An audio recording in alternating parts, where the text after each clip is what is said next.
Hello, everyone. Thanks so much for joining me for today's episode of the Tulsi Gabbard Show.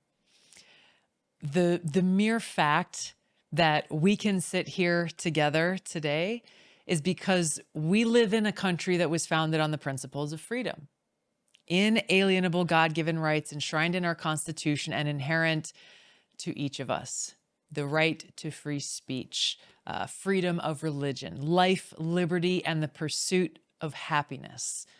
Our civil liberties that are spelled out in the Constitution act as a restraint on how our government can treat us. Now, these rights are called negative rights because they dictate not what our government can provide for us, but instead what they cannot take away. The right to freedom of speech, freedom of religion, the right to a free press, the right to privacy and private property are just a few of these. Now, our civil liberties ensure that we can live free from arbitrary government interference in these pursuits. While these things may sound very obvious to us today, like, of course, this is important. This is foundational to who we are as a country. This was a really revolutionary concept when our founding fathers enshrined these rights and freedoms in our Constitution. These rights and freedoms that continue to serve as a foundation for our democracy. The antithesis of liberty is tyranny, and over time we have seen how some of our presidents have abused their power. They've sought to create or take advantage of a crisis so that they can amass more power in the executive branch, weakening Congress, the people's house, the people's representatives, the people's voice. And frankly, Congress has let it happen. Now, if we go back and look at what happened after 9/11, our country was reeling. People were afraid. Congress took action to pass the Patriot Act and create secret FISA courts that allowed the Bush administration at that time and subsequent presidents from both parties since to take away our civil liberties, to conduct warrantless surveillance of Americans, directly violating our Fourth Amendment right to privacy, which ensures the right of people to be secure in their persons, houses, papers, and effects against unreasonable searches and seizures. Now, one would have thought that any legislation that proposed these extreme anti-constitutional measures would have been highly controversial, would have been hotly contested. You would have members of Congress standing on the floor of the House and Senate debating rigorously how to strike this balance of security and freedom. You would think there would be people in the media, on television every night during this critical time, debating this issue and talking about perhaps if we need to pass certain things, we need to make sure that the scope is very narrow, that we are upholding our constitutional rights and civil liberties, and making sure that there are clear objectives and a well-defined deactivation of these rules or restrictions or regulations. But that didn't happen. It didn't happen. The Patriot Act passed the House with only 66 out of 435 members voting against it. It passed the Senate with a vote of 98-1. Russ Feingold, a Democrat, was the lone no vote against the Patriot Act in the Senate. Now, this happened, in the days and weeks following 9/11. We are now in the year 2022, and every time the Patriot Act comes up for reauthorization in Congress, it is reauthorized with the rubber stamp of overwhelming bipartisan support from permanent Washington. When I was serving in Congress, I introduced legislation that would have repealed these violations of our civil liberties from the Patriot Act and ended the secret FISA courts. But even when Democrats were in charge in Congress, the Democrats who represent the party that should be standing up for civil liberties and freedom, they refused to even consider it for a vote, whether it was my bill or anyone else's. And again, when those reauthorization votes come up, those who dare speak in opposition, people like myself and a few others, we were labeled traitors. How dare you must hate America. You must want terrorists to come and attack us again and launch another 9/11 style terrorist attack on us, fomenting this fear so that they can continue to take away our freedoms and liberties. There's no room for debate. They would not allow for discussion, no consideration made whatsoever around protecting our civil liberties. A lot of lip service, maybe, but when you look at their votes and you look at their actions, they chose to strengthen Big Brother, the government, the national security state, permanent Washington, at the cost of our civil liberties and freedoms. And so as a result, now we live in a country where no personal records are safe from the intrusive eyes of Big Brother. Any American can now be wiretapped, and the rights of habeas corpus are no longer guaranteed. The Patriot Act allows the government to operate with increasing secrecy, very little to no transparency, and we, the American people, lose more and more of our liberty.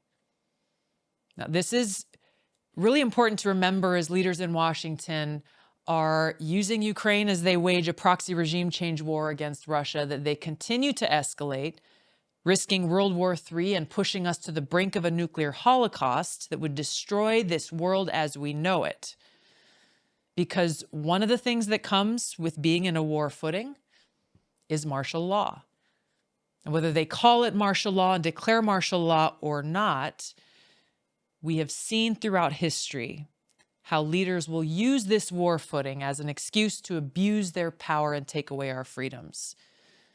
Now, we're not in this place yet, but we're already seeing how dangerous it is to stand up against warmongers without being silenced, smeared, canceled, discredited, or threats made that jeopardize a person's freedom and livelihood, their ability to support themselves and their families. They do this because they do not want opposition.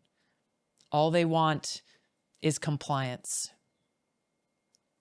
Another law that I want to focus on here that is just as egregious as the Patriot Act in violating our civil liberties and due process is the Espionage Act. Now, unless you've been really paying attention, it's possible you've never even heard of this. It was a law that was passed in 1917 and from the very beginning was used to jail Americans who spoke out against our involvement in World War I. So you see how these tactics today have been used for quite some time. Since its inception, the Espionage Act has been used to undermine the First Amendment rights of Americans. It's been used as a tool to selectively punish and target political opponents of those in power. And in recent years, it has been weaponized to attack and threaten a free press. One of the most famous cases that has gotten the most coverage in the mainstream media was when Daniel Ellsberg was tried under the Espionage Act and sentenced to 115 years in prison. 115 years in prison because he released the Pentagon Papers that exposed the truth about what our leaders were doing and how they were lying to the American people about the Vietnam War. This case ended up being thrown out by a judge after learning that the government was illegally spying on Ellsberg and wiretapping him. But others have been charged under the Espionage Act since. President Obama has the distinction of making history because of his prolific use of going after people under the Espionage Act. During his tenure, 8 people were charged with leaking national security details to the media under the Espionage Act, including Edward Snowden. This was more than all previous administrations combined. The list of ways that our government continues to violate our civil liberties is long. I'm going to go over just a couple of them before we get to our conversation with a really special guest. Recent legislation that was enacted requires banks to report to the IRS when someone transfers more than $600 to another person using an app like Venmo or the Cash App. Why does the IRS need to know this? When supposedly they're focusing their limited resources and their new $79 billion bill and the 89,000 new IRS agents that they're hiring on targeting the wealthiest of Americans who are exploiting tax loopholes to avoid paying taxes on all their money. no one can be faulted for not trusting the IRS, especially after during the Obama administration, they specifically targeted conservative organizations that had the word patriot in their name.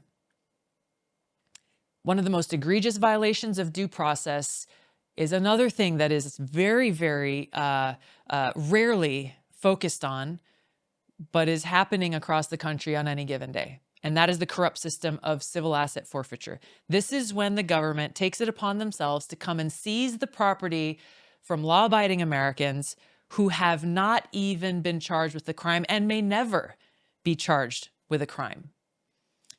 One story I'll share with you, unfortunately there are many, but one in particular has to do with a young man pursuing a career in the music industry.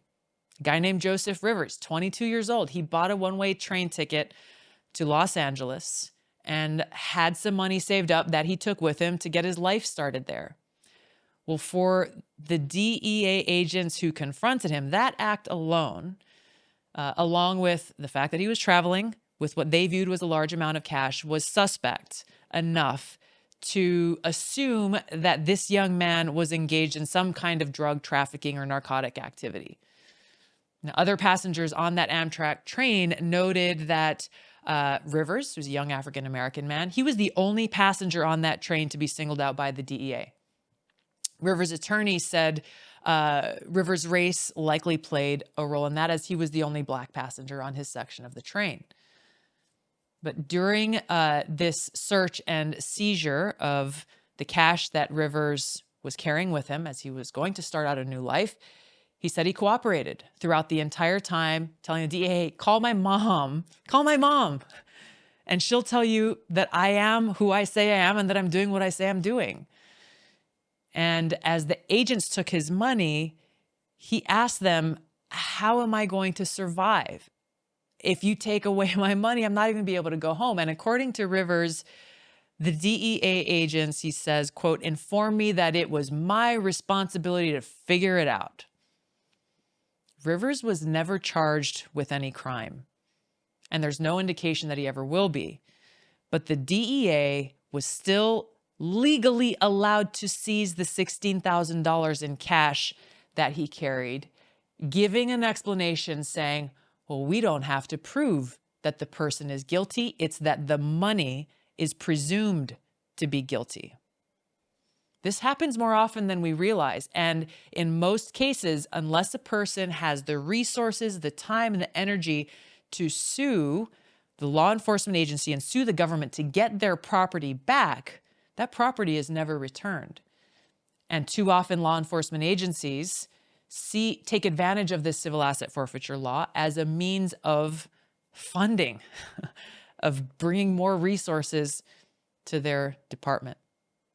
Another example we've seen most recently, Senator Elizabeth Warren has demanded that credit card companies keep track of any and all firearm ammunition related purchases. That those purchases, when you go into Dick's Sporting Goods or I don't know, some other establishment and you buy some ammunition, well, Elizabeth Warren wants that to be annotated and coded separately from anything else you might purchase in there and potentially marked and reported for suspicious activity. This is a direct violation of our privacy. So through these examples and more, we can see how dangerous it is when we have people in power who have no respect for the Constitution and who have taken an oath to support and defend the Constitution, but don't take it seriously, and worse yet, reject it.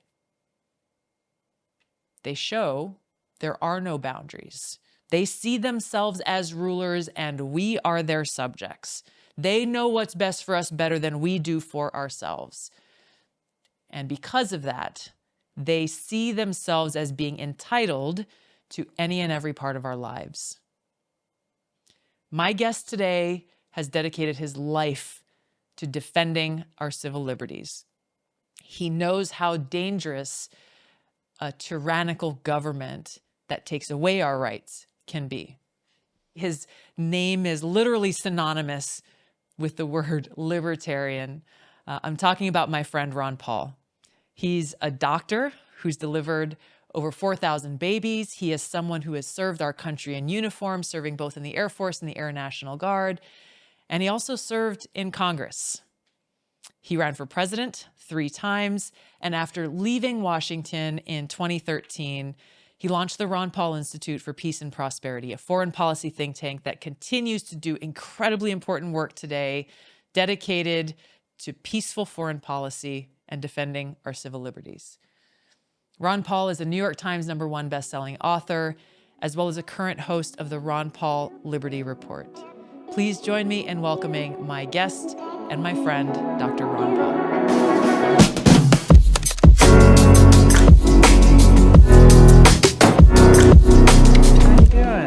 Good. How are you? Good. Thank you. It's good to see you. Good to hear your voice. Are you halfway around the world? I am. on the most remote island chain in the world. I had a medical conference there many, many years ago, and all I remember about it is I saw a beautiful sunset. I hope that means it was a great trip. Right. So, when was the last time you were out here? It's been a long time because I was there with a medical conference after I was in the military, but I was there. Okay. And then I learned a little bit about the military, and you know a little bit about the military. They take care of themselves. And there's a little base they had there on the beach. Do they still have that? They do. You were in the Air Force, so you were at Hickam Air Force Base, right? Yeah. And they have some of the most beautiful, secret, secluded beach spots. Nice little cafes and bars and things overlooking the water. It's not a bad place. So that's the reason that we stopped in Hawaii for sure. Nice. Exactly. So, well, I think we're ready if you are. I'm ready. Sure thing. All right. Cool. We'll just get right into it. I got to tell you, Ron, we've never actually met in person. But over time, and especially during my presidential campaign, when we had one of our first conversations, when I was a guest on your show, immediately I felt like, we were just kindred spirits. The fact that we have a shared background of having served in uniform in the military. You were a flight surgeon in the Air Force, is that right? Right. And you also served in the Air National Guard, obviously served in Congress. And I think one of the things that really hit home for me was how, outspoken you were about speaking out against the military-industrial complex, against interventionist regime change wars. That was largely what motivated me to run for Congress in the first place, and was very outspoken and worked on those same issues in Congress and since. We have both been vilified by permanent Washington and labeled as isolationists and anti-American and so forth. So I have felt that we are kindred spirits in so many ways. But I'm just curious, given your experience in Washington, we served at very different times with different things happening in our country, different things happening in the world, and yet experienced exactly the same response from the uniparty in Washington, the permanent Washington that just cannot stand people who speak up for peace, who cannot stand people who say, you know what, the military-industrial complex controlling our lawmakers and policies in Washington is dangerous to our country and to our freedom. Why is it? Why are they so threatened by us? Why are they so threatened by this message? I think they're threatened because it sometimes challenges the status quo and they're uncomfortable with it. And there's a special interest involved. There's a political interest because I'm sure you've been on the receiving end, but being in the military helps. And that is you're weak on national defense. Right. That's what they said to me in the presidential campaign. You don't even support the troops. Yeah, exactly. I don't want them to get killed for a no-win war. Exactly. I used to think about that. Why do they like me when they argue in this case? And I got to thinking, well, I don't want to go to war. I'm in the reserves. I don't want them to start a war. Yeah. Yeah, I think it really reveals such a disconnect, right, between kind of the war hawks in Washington who don't hesitate to beat the war drums. Don't hesitate to say, hey, let's go bomb this country or that country. Let's go send the troops, send the troops. When really it is such a transparent effort to pretend that they are strong or to pretend that they are patriotic, when in fact, as you and I know firsthand, as our brothers and sisters in uniform know, you don't honor our troops by just sending them to go fight in wars that have nothing to do with our own national security. We honor our men and women in uniform by honoring the sacrifices that they make and that their families make, and ensuring that they are fulfilling that mission of defending our country and defending freedom. But the other thing is, I'm sure you've been on the receiving end of this. Your policies, yeah, sounds nice, but that shows your weakness. You're too weak. You don't want to stand up to it. That's neutralized a bit because both of us have been in the military, but that's not the final answer because they get this idea that trying to change policy for the betterment and stand by the Constitution, that is not a weak position. you have to know what you believe in. Exactly. And, that's fascinating to me to meet people like you. And I wonder how they got started on these kind of programs. And and comparing notes it's always very interesting to compare notes with two people who finally get together and say, that's what I believe. Exactly. And you're exactly right. It takes more strength oftentimes to exercise restraint and more strength to stand up against those powers that have existed since, President Eisenhower warned against the military-industrial complex and still hold true today. I want to mention a quote that I know you know very well from James Madison when he said, "Of all the enemies to public liberty, war is perhaps the most to be dreaded."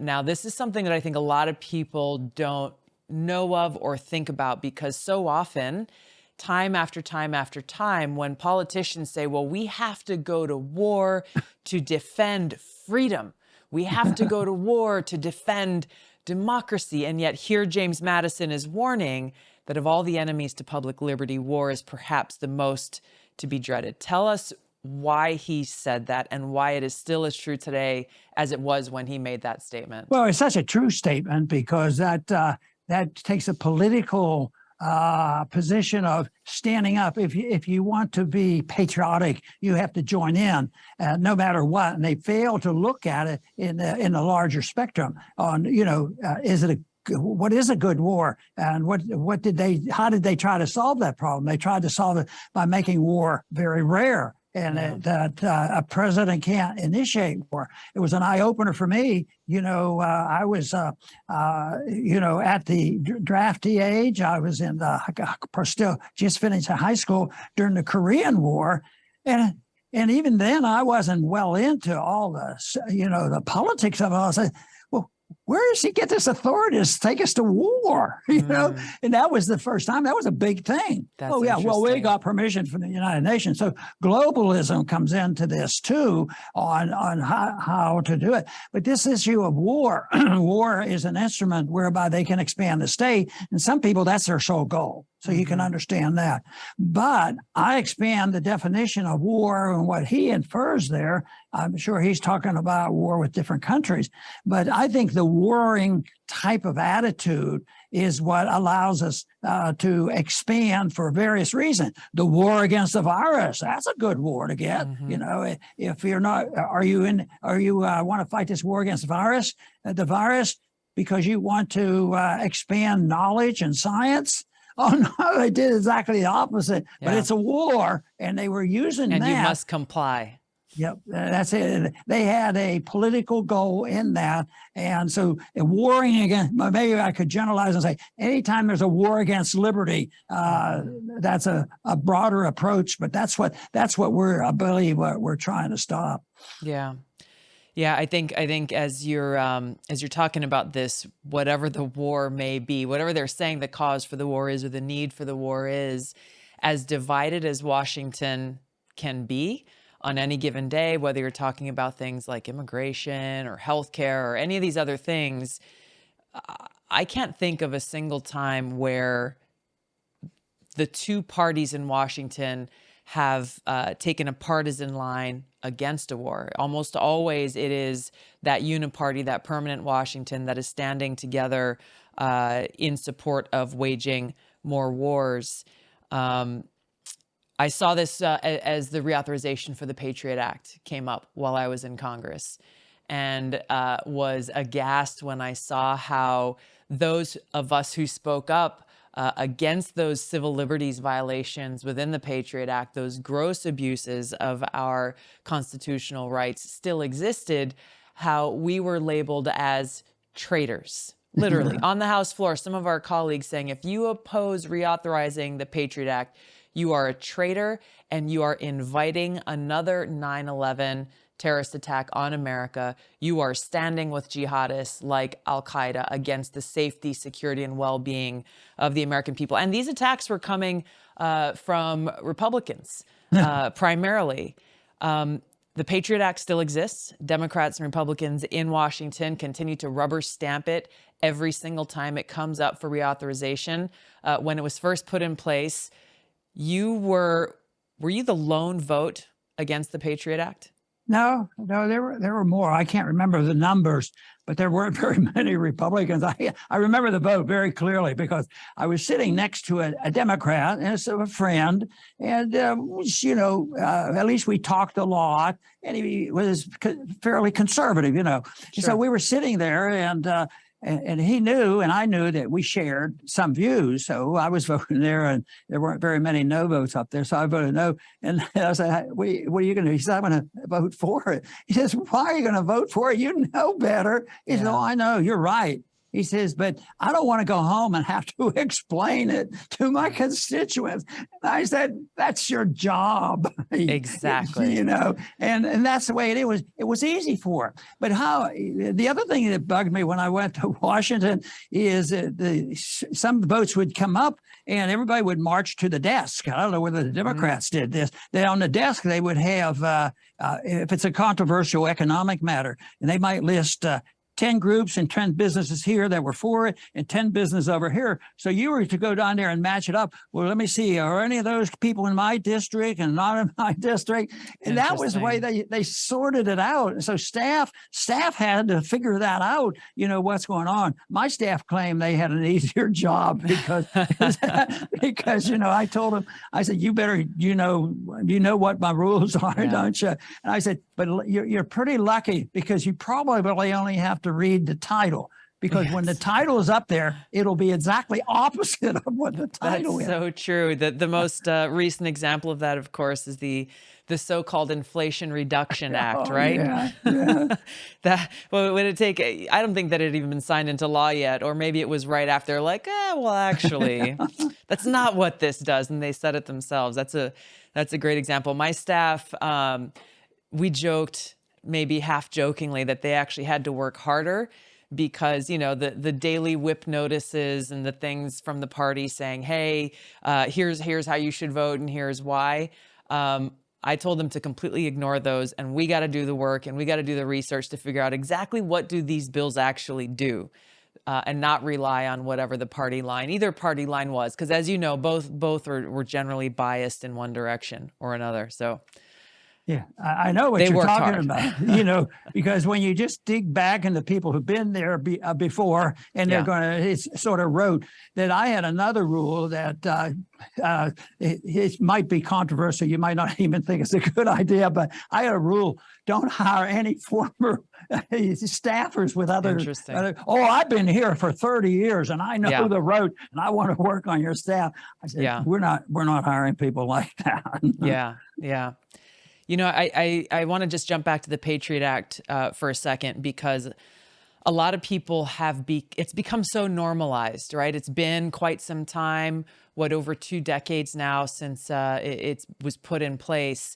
Congress reauthorizes it with a rubber stamp. Democrat and Republican leaders continue to support it. So there's not a kind of frontline mainstream debate that should be happening, which is why there was a 10-year sunset on that legislation when it was first passed anyway, so that theoretically Congress could do its job, look at it again, see, hey, are these measures still necessary or should we get rid of them? That just doesn't even happen. It's like, oh, okay, the Patriot Act reauthorization is up. put in a vote, and hardly anybody has any real debate on it.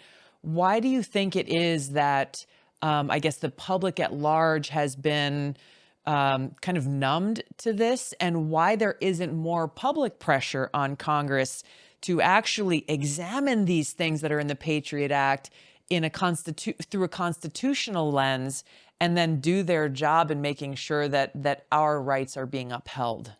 Because what you're talking about is very, very superficial. They look at it superficially. And I think in a way, one of my statements a little while ago would answer that question.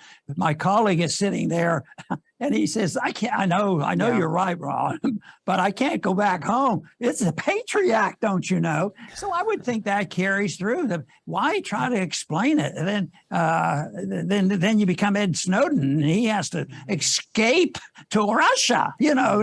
That to me is so tragic. And he was closer to the Constitution than the rest of them. Yeah. And the other thing is that we're facing is that some people might not buy this right now. I says, really, they keep saying, well, should there be a third party? And I'm sure you get that. Should we have a third party? I said, I'm working on a second party.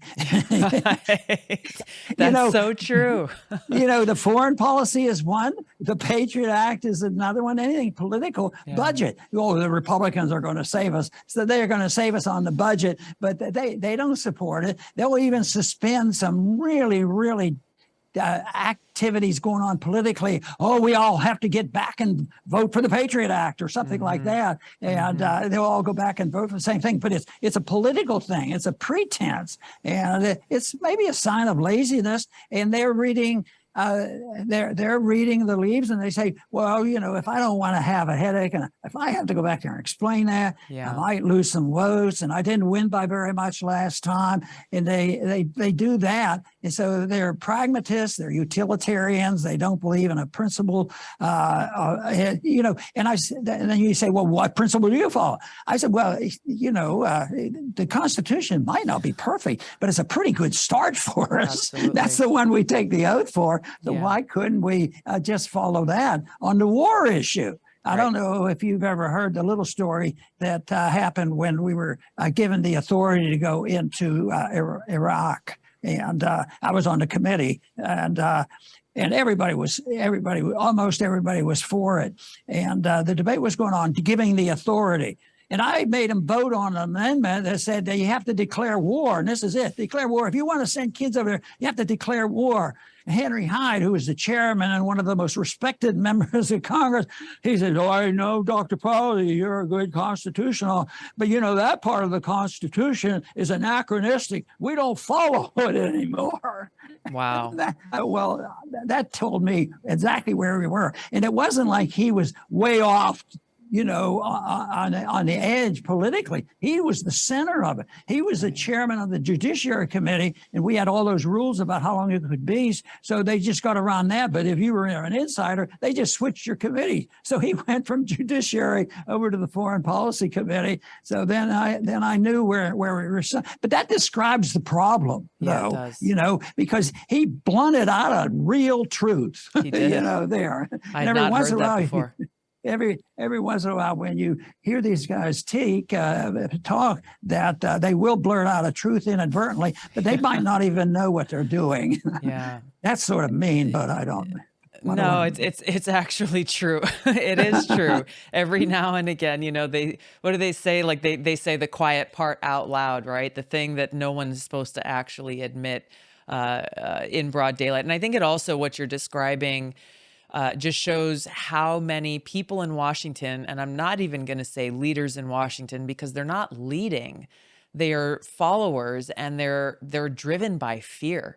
Like the colleague that you mentioned on that Patriot Act vote, I've had similar conversations with former colleagues of mine, and really reacting constantly and making decisions from a place of fear rather than a place of leadership and love and appreciation for the Constitution in our country, and saying, hey, stepping up and doing my job means going back to my constituents and speaking to the American people about, this is why this is important, and this is why this is in the best interest of the country. You talked about a few examples, the Patriot Act being one of them, war being another issue. Another that doesn't get talked about much is the Espionage Act. And I think there's probably a lot of folks who are listening or watching right now who maybe have heard mention of it, but haven't really talked about it. Espionage Act of 1917, used against Edward Snowden, used against Julian Assange, used against Daniel Ellsberg, obviously famously for the Pentagon Papers. So when they go back and look at these different examples, Daniel Ellsberg, for example, the Pentagon Papers, the Washington Post, are like, oh, look at this great thing that was done.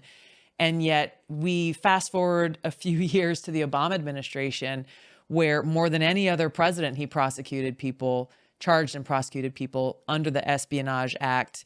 Can you talk a little bit about that? What is wrong with the Espionage Act and how it's being abused, and how it can be fixed, if it can be? See, I have trouble separating that because I see that blending in with all that they do. Because respect for an interpretation of the Constitution is careless. So once again, I think they'll use the Espionage Act. These are people, they're traitors, and we have to stop that. Even though in their practicality, I don't think they've really improved things. But it sets the stage, for undermining, the whole concept of liberty. The other thing that I think that we, on this side of our argument that we're making, is that we underestimate the people. And I'm sure you have come across some very good people. I always, when I first ran and when I was for up election and what I did, the one thing is the job, it was no meaning to me, and yet I ended up there for 23 years. I don't know what I was. So the job was, but I took votes, trying for the purpose of making a point, and that is passing out gold medals to people who are very, very good people. And I said, well, I don't think that was meant by the founders, that we take money from poor people and give them a fancy gold coin. And back then it was like $25,000 or something. And these people were very well known. But that became a badge of honor. Instead of that being used against me, so the people, when they hear that, all of a sudden, why is he doing it? One time when there was a gold coin for Cardinal O'Connor, very, very nice person. And I voted, I was the only one that voted against his gold medal. And we talked on the phone, and I explained it to him. I called him, and he said, "Oh, no, that's no problem."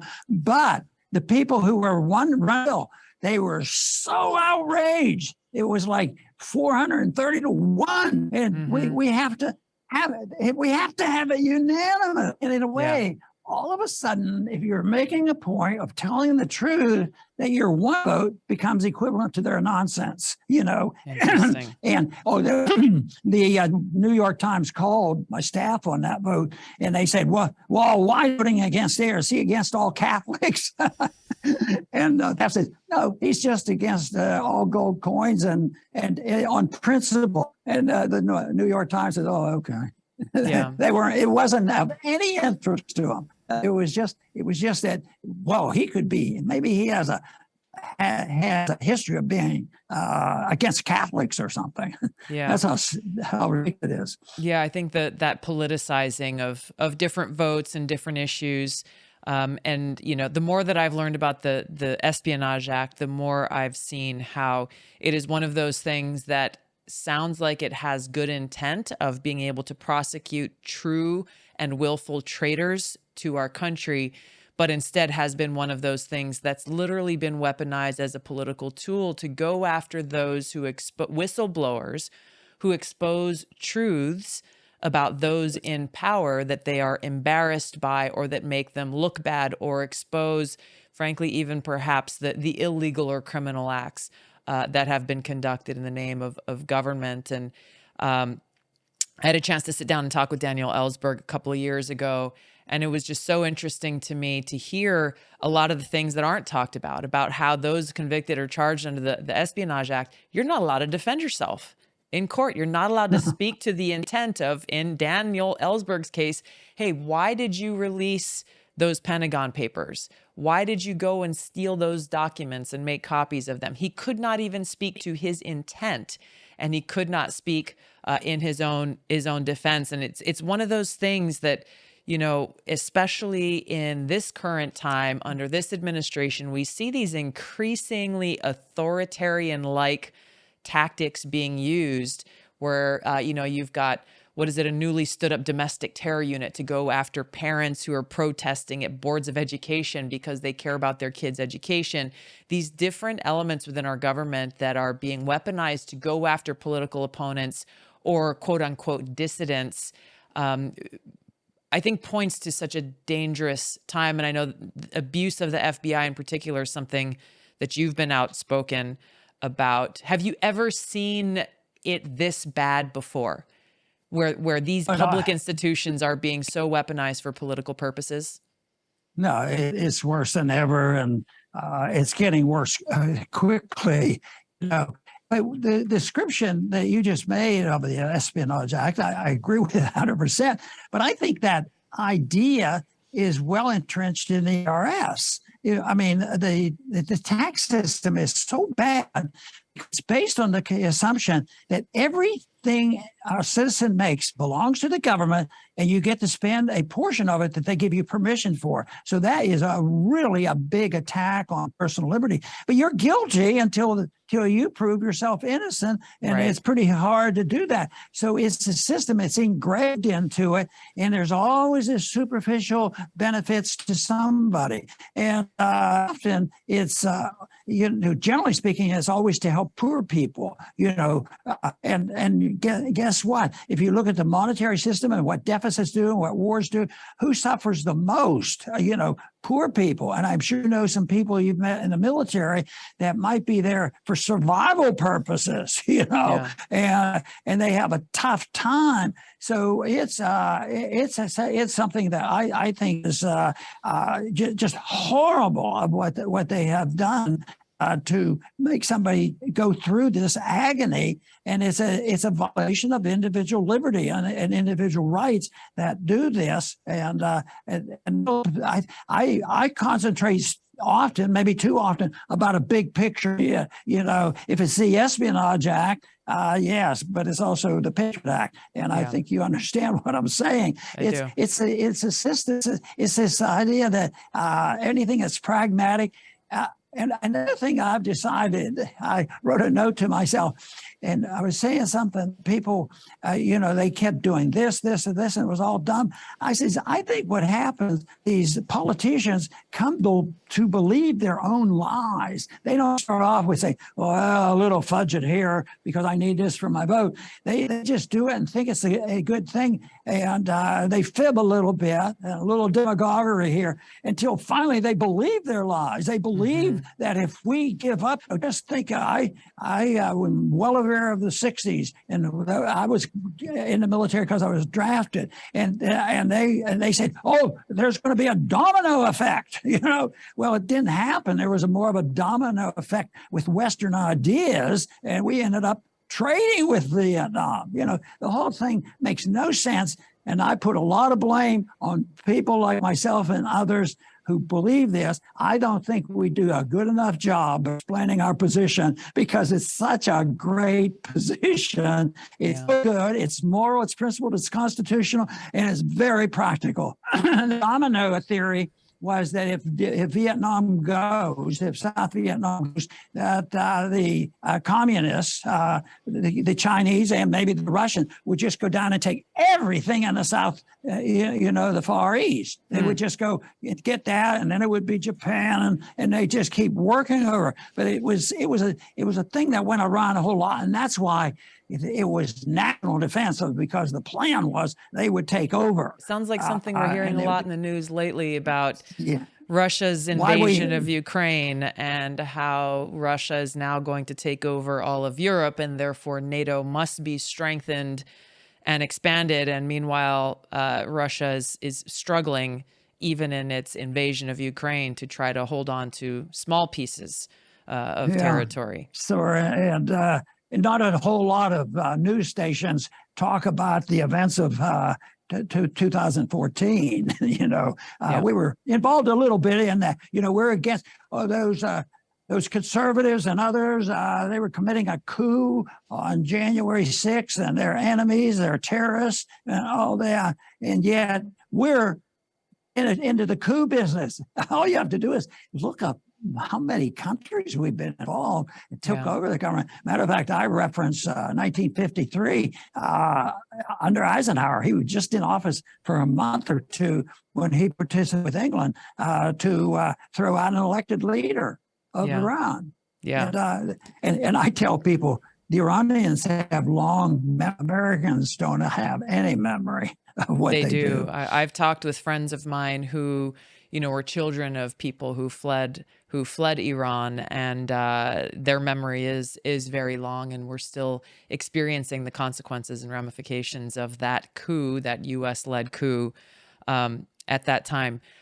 Before we move on, you mentioned the IRS, and I want to dig into that a little bit because there was a big bill that was passed recently into law that, funded them about $80 billion to hire 87,000 new IRS agents. And, of course, the excuse that's given is, well, of course, we need $80 billion to be able to go after the most wealthy of Americans, the very top of the 1%, because they're the ones who are, trying to bypass their taxes. And if you're just an everyday working American, or if you're a small business owner, you have nothing to worry about. However, there was something that they snuck in there, right? That said, oh, if I send $601 to, a friend of mine because I bought, a couch from him, if I send it to him on Venmo, then that'll trigger a reporting requirement in the bank to the IRS of that transaction. And I heard you say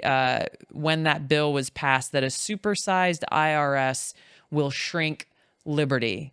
I don't know if anybody likes the IRS, but I've never heard anyone connect the growing powers and abuses of the IRS to our civil liberties. Yes, and it is if you get a new administration in and they share some of our views, and they say, yes, we're going to put a better manager in there. Some of that has read the Constitution, he'll be more cautious. See, I don't believe that's very practical. I don't think it works because it's too big. And I do think there are people who are very powerful and very, very rich, have a lot of influence on what's going on. So it does not solve the problem. And that's why 1913 is a bad year. The big, the taxation, the income tax was a big deal, and it's a tremendous weapon. I fear them. That doesn't mean I'm guilty of anything. I just am fearful of going through a lot of nonsense and maybe used. We've heard stories where administrations have used it, and I'm sure they managed to do that. So that is really the only solution for me is that if you have a country defending individual liberty like the founders wanted, you wouldn't have an income tax, and you wouldn't have that type of approach where on one sweep you put 87,000 new people in, and people, some will be gullible. We're going to go get the rich. Well, that's not going to work. It's going to hit the average person because the greatest tax is the most regrettable taxes, and that's the inflation tax. And I tell people, if you're worried about, they don't worry about we just tax so-and-so, but you're paying it. They dilute the money, devalue your currency. I said, the best thing to do is concentrate on your grocery bill, your gasoline bill. Then you will find out who's paying the taxes. Does a rich person, the millionaires, they care what the price of a loaf of bread is? No, right. This system that's just totally destructive of the middle class. Mises, the great Austrian economist, makes this strong.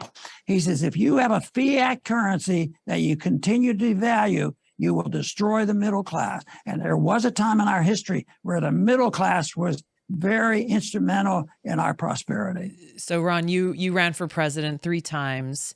As president, what is the solution? What taxes should be in place? And how would the IRS look under your administration? Would it exist at all? No, I wouldn't want it to. I would have to, you know, you have to think about the circumstances.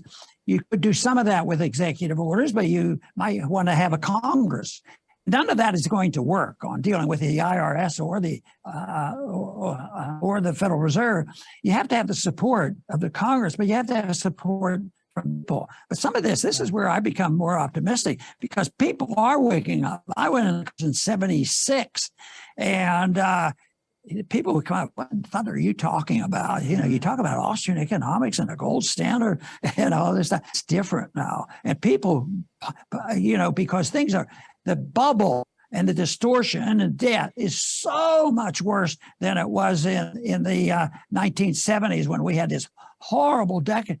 And they finally did admit that the monetary system is in bad shape, and they had to declare bankruptcy. We are no longer able to honor our dollar. And I'm surprised that we survived so well. Now, the chickens are coming home to roost. The people are suffering. And you know, you can live beyond your means, spend too much, run up too much debt, but eventually the people who have been doing okay, which is the middle class, they did okay, they will have to pay the bill. And that's what we're doing. We're paying the bill. And what we do about it, I don't think the solution is there. You could do executive orders. You'd have to sense on how much support you could get. But ultimately, I believe it's an educational process that, and I spend a lot of time in education. I think and I think you've talked about education. That the education system it's government. And just think about how our country was started. The great universities and the great hospitals were started by private individuals, not the federal government or the United Nations or whatever. So that's where it's a real problem. But I got fascinated with Austrian economics back in the 60s, and there were predictions that the Bretton Woods would break down, and that was a big event for me in understanding what went on. But and of course I have a homeschooling program to try to promote that. But I think ultimately ideas are important. And I also believe that the government we have is only supported when it's supported by the concept of the people, general acceptance of this. And now that we're starting to see some shifts, that's how COVID really ended. The people's attitudes changed. So that's what has to happen. Yeah. And everybody has a responsibility to change those attitudes. Yeah, you know, you mentioned education and the overreach of government and what are we teaching our kids? I was homeschooled. I didn't know you had a homeschooling program, but I was homeschooled. My parents are teachers, and they had a very specific goal in how they wanted to raise us and what kind of education they wanted us to receive as kids growing up. So they taught us at home. And that back at that time, it was not as kind of normalized as it is now.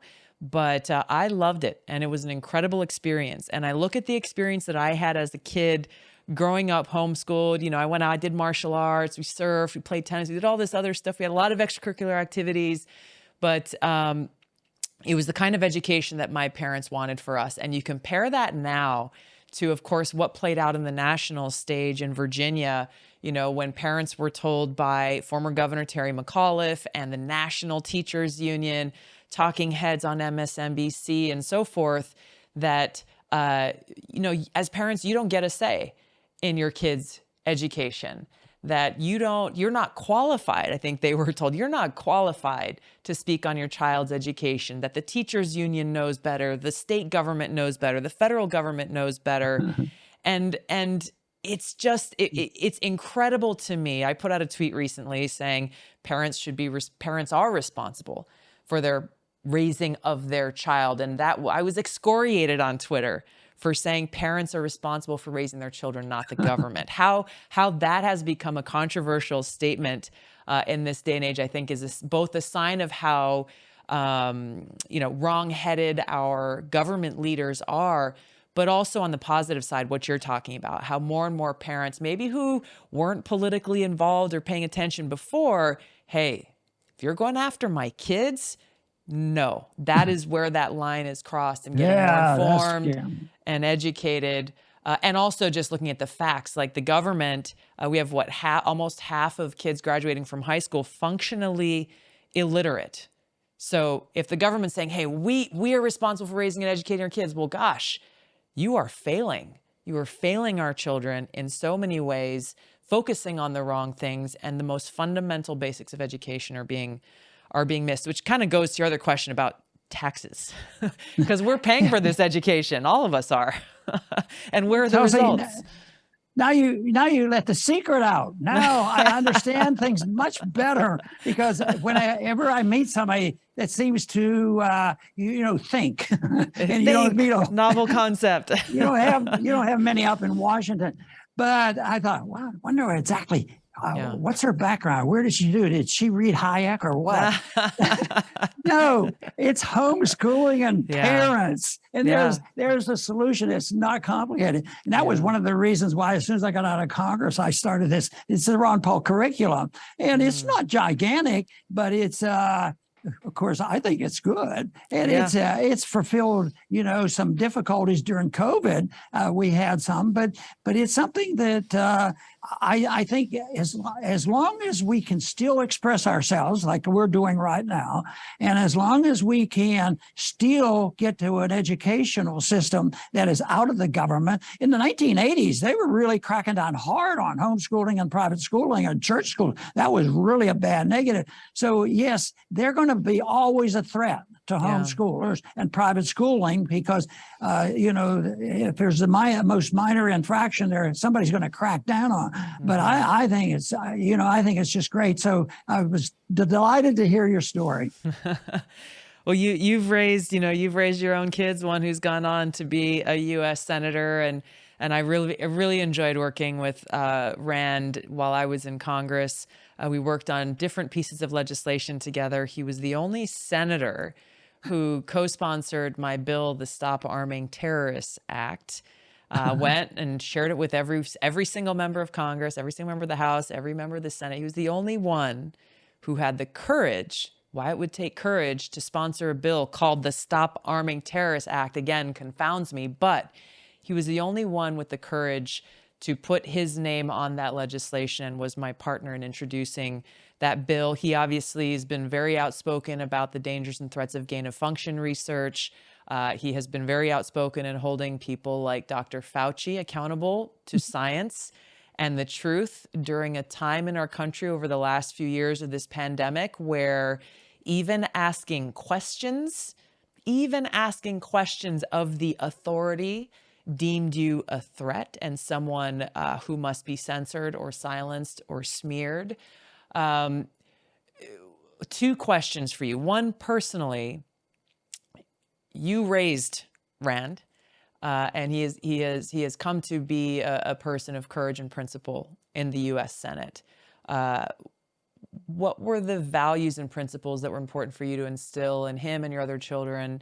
And then secondly, what is the cause of us living at a time where they say follow the science, but when you question the facts, when you question their thought process, when their quote unquote science has proven to be wrong because new information comes to light and they won't apologize or admit it, why are we in a culture now where this marketplace of ideas and discussion is so feared that working with big tech, our government now has to shut down anything that they deem as misinformation? Again, even though at a certain point, even in the near future, their statements are proven and their policies are proven wrong. Well, we're dealing with cultural Marxists, and they have a determination. They know what kind of society they want, and they have believed from the very beginning of Marxism that you have to destroy what is left or what you have, start with a clean slate, and give us pure Marxism. So that's their goal, and therefore their greatest enemy is truth. And they become very nihilistic in the sense that you don't know the truth, so you can't listen to these people that want to talk about the truth of the Constitution and the basic fundamentals of telling the truth. That's an enemy because that challenges the people that resort to cultural Marxism, and what they do, this wokeism, becomes their religion. The people who don't believe in truth, they don't believe in a higher being, and they don't believe in a higher law. So what they do is they just go along and they devise it. They become the arbiter. They become a cult, and they become godlike. And they say that there can't be truth, but the only truth they have is what we say. We determine everything is true. Yeah. But yet they say, Nietzsche said, there's no way you can decide what is true and what is not true. Well, a few of us disagree with that. And I think most people in the world, throughout all of history, from the beginning of time, even before Adam and Eve, there was a recognition of right and wrong, good and evil. And the Marxists, the people that want to have this control, they recognize the problem, but they want to be total dictators. Now, you ask a short question, I think, about Rand, and we have five kids, and 3 of them are physicians, and we've lost one daughter not too long ago from cancer, and he was. We never, you can't say, well, we've groomed Rand to do such and such.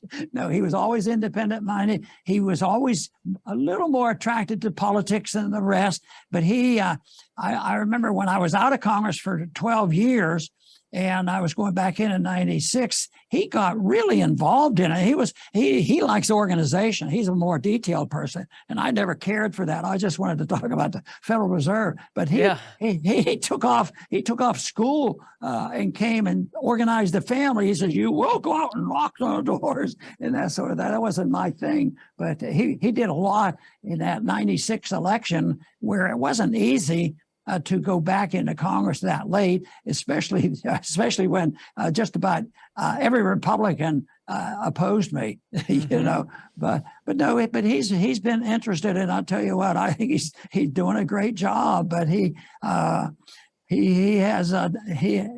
fearless, and I think in that sense he's not. I would consider myself a little bit bashful about. Can't you guys wake up? So, but he's I think just doing great, and I think people know that he is seeking truth. And one of the person that needs the most discipline and truth that's a public figure right now is that guy Fauci. So that's a good target. And I think they'll always remember Rand's battle with Fauci. So Rand has already warned them, if the Senate is controlled by Republicans, you'll hear from me. Oh, absolutely. I have no doubt about that. It was interesting to see as all of that was playing out, how this guy, Dr. Fauci, that many people had never heard of before, was almost lionized as some kind of untouchable, unquestionable deity of some sort. And for any public figure, whether you're an elected official or you are a bureaucrat, as Dr. Fauci has been for decades, you are accountable to the people. By design, you are accountable to the people. And to see Rand and others criticized for just asking questions and holding him accountable is actually pretty frightening for the country. The most outrageous thing, and there was plenty of outrages with Fauci, but when he says, "I am science," exactly. And he is the least amount of science. I forgot about that. You're right. That's how they turn things around. It's sort of, somebody was reading 1984 or something. Language means nothing. And so I am science. That's dangerous. In medical school, debates were very important. I love the debates. The professors debated, the students debated. And it was, if there's no debate and science has settled it, it gets pretty boring. But Yeah. science doesn't settle it. If you think science has settled it, you don't know what you're talking about, because science has produced many more questions, and that's how Exactly. knowledge is accumulated, because it isn't like we'll end here. We know everything we need to know about vaccines. Oh yeah, natural immunity. That used to be something we learned in medical school. Oh, but now it doesn't mean anything, Yeah. and we don't follow that anymore. We talked to Bill Gates. He has some ideas. He said it'll be good for his bank account, like he needs more money. Yeah, exactly. So, Exactly. but he wants control. He's a control person on population. So that's what his interest is. I want to just point on something that you mentioned. I'd forgotten Fauci's statement of that, saying, I am science. But it actually, when you peel back the layers on that, like you said, what we're seeing are these people who essentially believe that they are God, that they are in control, that they get to determine what is right and wrong, what is truth, or what is not true. And really how dangerous that is when we look at our Constitution and our Bill of Rights and that recognition of those inalienable rights bestowed upon us by our Creator. They are designating themselves as that authority, that higher power, and that the rest of us are their subjects.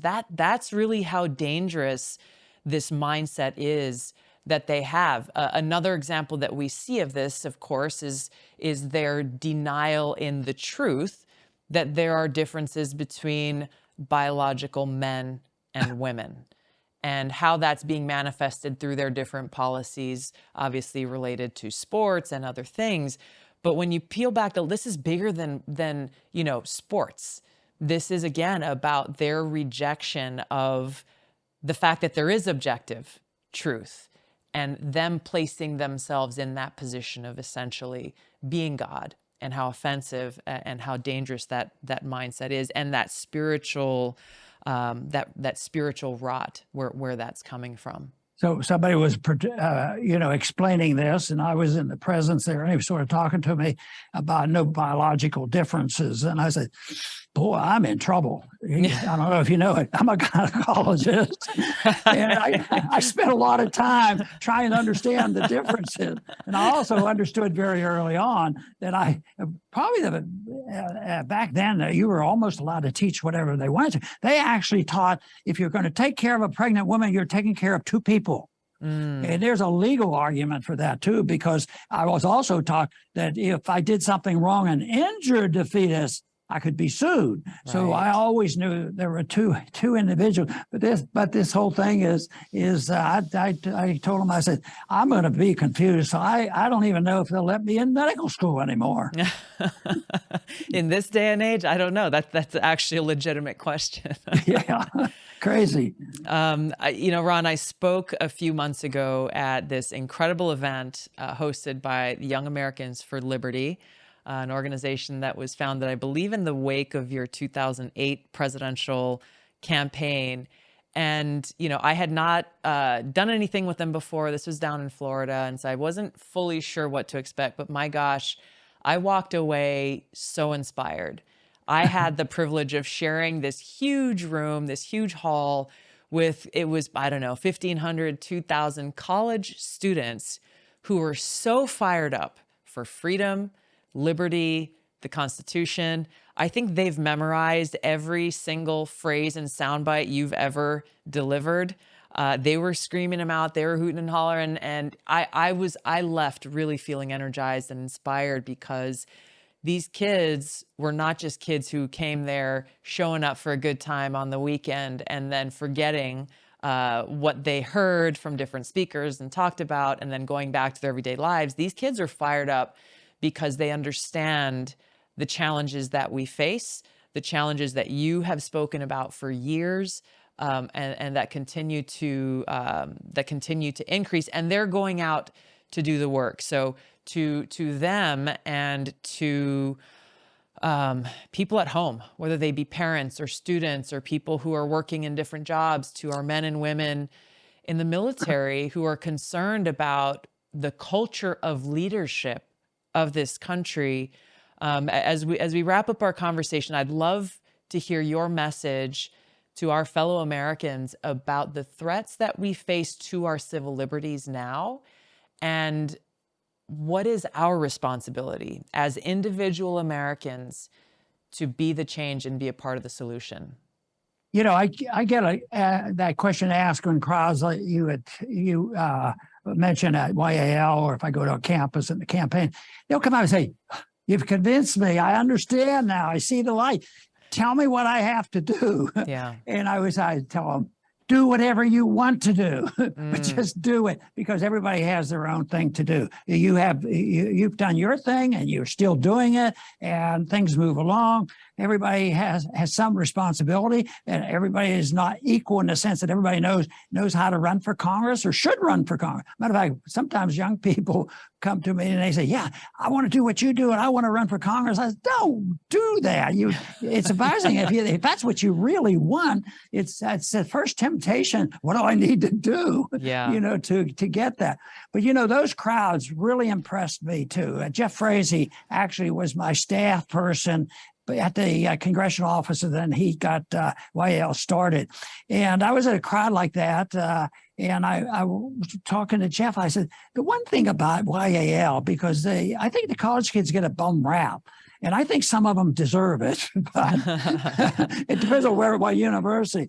But I said, I see young people like this. This is the cream of the crop. They care about finding out the truth about, and I said, but what really impresses me, I said, is they come in and they're well dressed. Yeah. They don't come across, they're not sloppy, which is the libertarian right to do whatever you want. And Jeff said, but you can also have some rules on private organization. I said, it's almost like they have a dress code. And Jeff smiled, he says, I do. No, they fully encourage them. I bet you saw some kids in there, young people with shirts and ties, and the girls dressed. I think, people should be, and you were uplifted from this. I really was. That's a great story. It is. It gives me hope. It gives me hope for our future. Like you said, college kids get a bum rap. I think that the fact that basic civics, the Constitution, the Bill of Rights are not a focus in our education system is a huge part of the problem.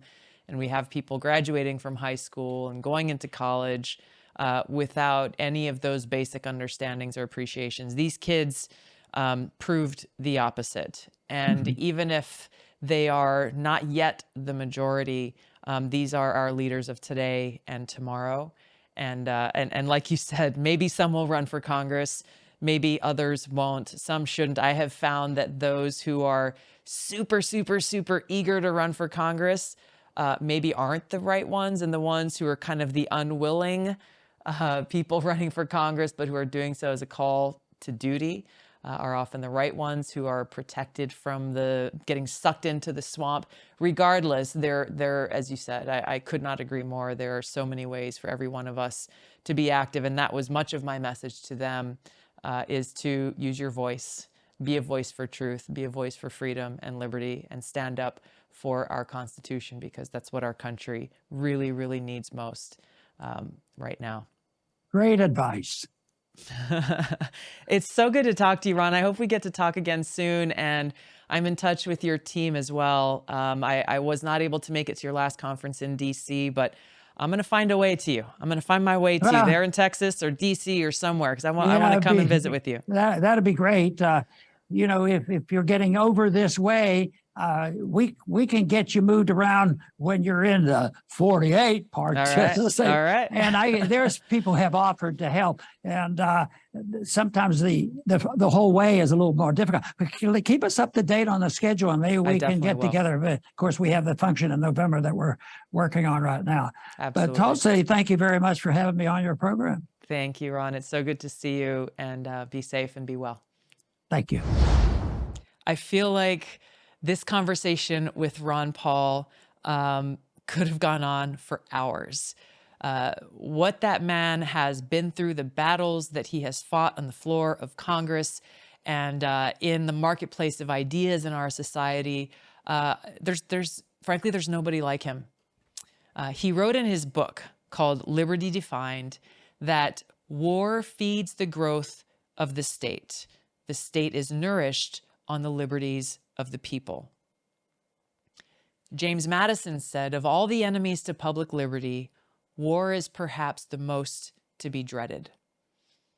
History supports both of these statements. The Espionage Act was passed in the height of World War I. The Patriot Act was passed in the wake of 9/11. Two of the most corrosive anti-constitutional pieces of legislation in U.S. history, both grossly violating our fundamental civil liberties, and both passed in the fog of war, where no one dares to question the wisdom or intentions of our noble leaders for fear of being labeled a traitor. So instead, too many are intimidated into silence, even people who hold high titles and sit in positions of power. They cower in fear. In the name of patriotism, we become less free when we have leaders who don't care to protect our freedom. Benjamin Franklin once said, "Those who would give up essential liberty to purchase a little temporary safety deserve neither liberty nor safety." Now, our founding fathers weren't perfect, but they had a powerful vision. There was a lot that they understood that seems to be lost on too many of our leaders today. Maybe it was because in their lifetimes, they truly lived and understood what it meant to not be free. They understood firsthand for themselves and their families what was at stake. They knew what they were fighting for. Well, we need to understand what's at stake right now. For every one of us, this is not someone else's problem. We have to make sure that our voices are heard. We have to stand up to protect our God-given freedoms that are enshrined in our Constitution. We have to stand up and protect our civil liberties. We need to stand up and to protect the foundation of this country, inspired by the vision our founders had for us, not only for today, for our families, for our lives and our freedoms, but for those who will come after us, so that they will still know what it means to live free in America. Thank you so much for spending your time with us today. I look forward to seeing you and talking to you next week. Mahalo.